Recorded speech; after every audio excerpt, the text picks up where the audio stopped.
Hey guys, so right out of the gate, one thing I loved about this chapter is how immediately after what Izuku said to Aoyama last week with this chapter, he basically gets slapped in the face with a harsh dose of reality, which is, yeah, it's all well and good that he wants to help Aoyama, and those are some nice flowery words, but unwillingly or willingly, it doesn't matter. We have no idea what All For One has done to Aoyama himself, whether he's been bugged, his quirk's been rigged in some way, just like Nagant's, and it isn't until Aizawa enters into the conversation that we finally do get things rolling, showing that for as much as Izuku has grown, his idealism at times does still overtake his common sense when it comes to those he considers his friends. Even to the point of admitting himself, outright admitting himself, he basically had no plan. He had no plan until Aizawa spoke up. Like all he was doing, he was trying to save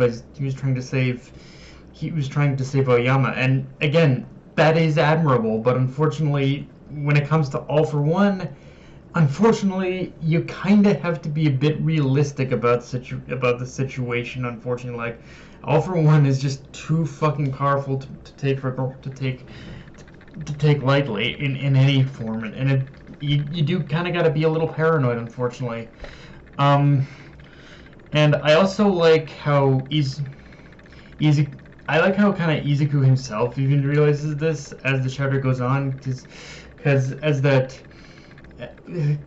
when we finally get to that infamous panel of Izuku just glaring back, like he's basically out for blood. He's basically sick, tired.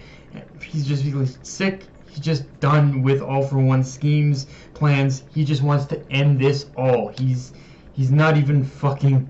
He's not playing around anymore. He's going after All For One with a fucking vengeance at this point, and he doesn't care if he looks like a hero or not. And in fact, the entirety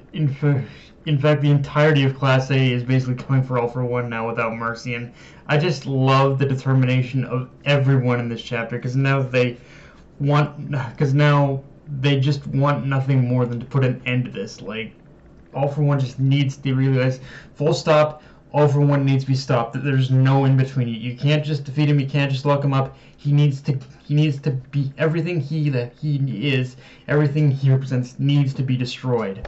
Now, in terms of what the plan itself is, like with this chapter, Horikoshi didn't reveal anything explicit, but based off the dialogue, it does appear like Aizawa's plan does kind of entail using All For One's own surveillance against him in some way.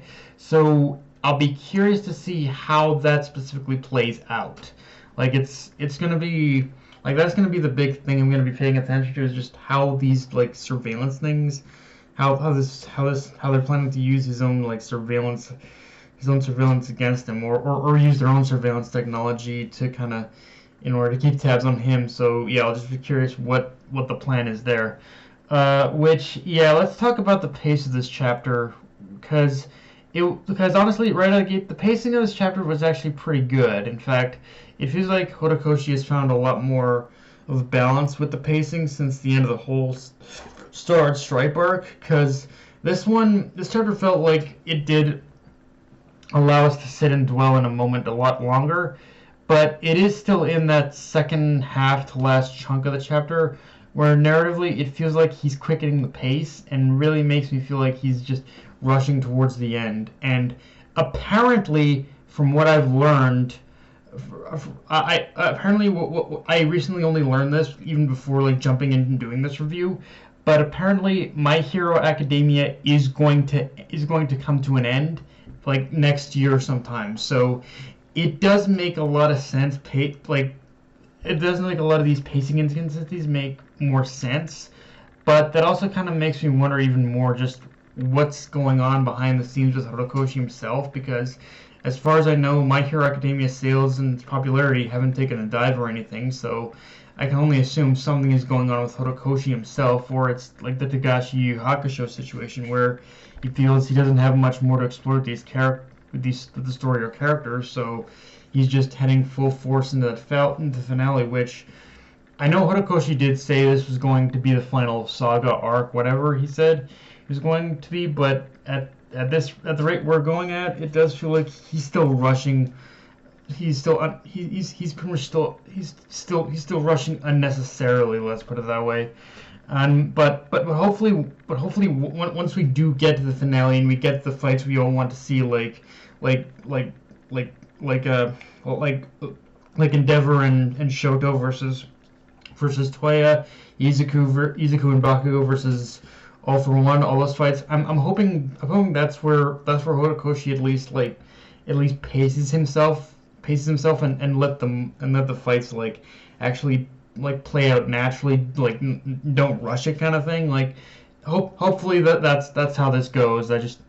I'm hopefully that's how it goes. Like I don't want him to like completely rush things out, completely rush through this through at least the fights. Like just take your time and trying to like get us invested in the fights kind of thing at the very least, Horikoshi. That's all I'm saying.